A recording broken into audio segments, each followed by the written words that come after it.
It's an unspoken prayer request. In fact, here it goes.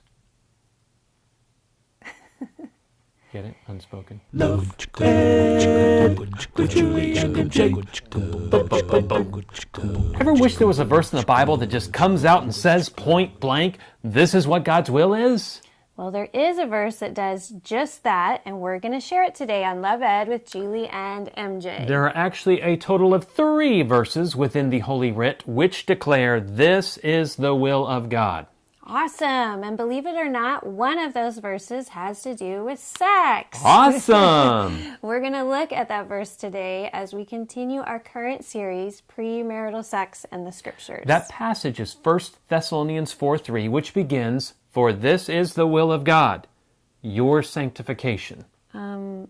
I just told our viewer that it was going to have to do with sex, not sanctification, which is a more complicated and longer word. It's not that complicated. Sanctification, or hagiamos in the Greek, means holiness, purification, or the state of purity.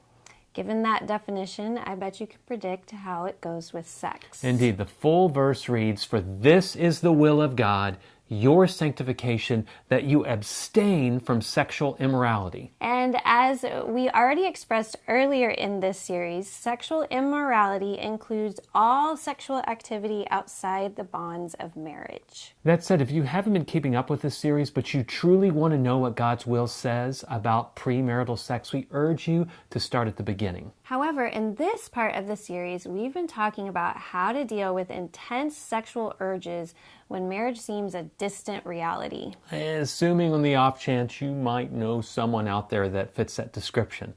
We already shared 2 tips in our previous episodes, and now we're sharing our 3rd and final tip. Learn how to discipline your sex drive.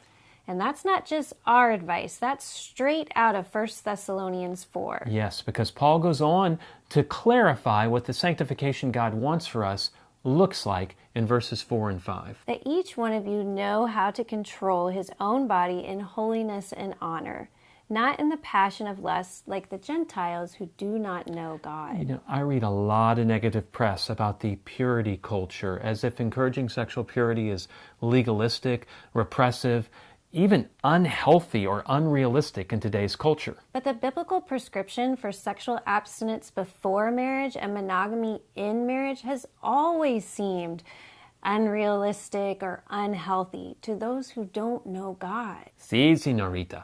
Even in this verse, Paul clarifies that there should be a distinction between believers who control their body in honor and those that just follow the passion of lust. So if that's the goal, how do we propose that our viewer learn to control their body in holiness and honor? I would start with the last part of the verse first. The Gentiles follow the passion of lust for good reason.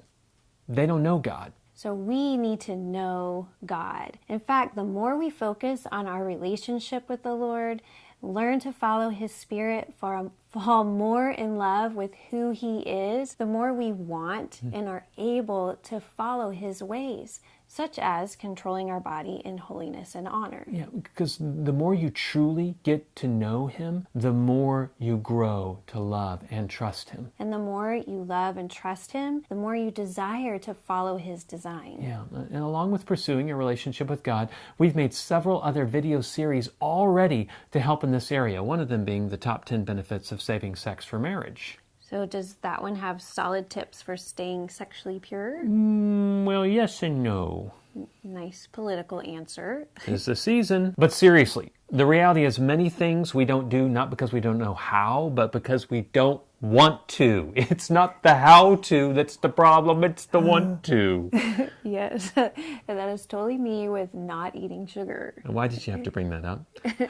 But when you find out just how much saving sex for marriage can bless not only your future marriage, but your dating life up until then, I think you will find disciplining your sex drive a heck of a lot easier. We hope you will watch that and find it true for you. And as for a video that does give a strategy for keeping your dating life pure, watch the episode When Physical Boundaries Fail. Yes, and then watch the 2 episodes that follow that in our series, Stuff You Should Know Before You Date.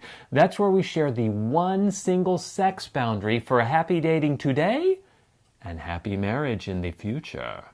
dig deeper with those videos, and we'll finish the First Thessalonians passage next week. As we wrap up our current series, Premarital Sex and the Scriptures. Join us then for more Love Ed with Julie and MJ. Love Ed with Julie and MJ.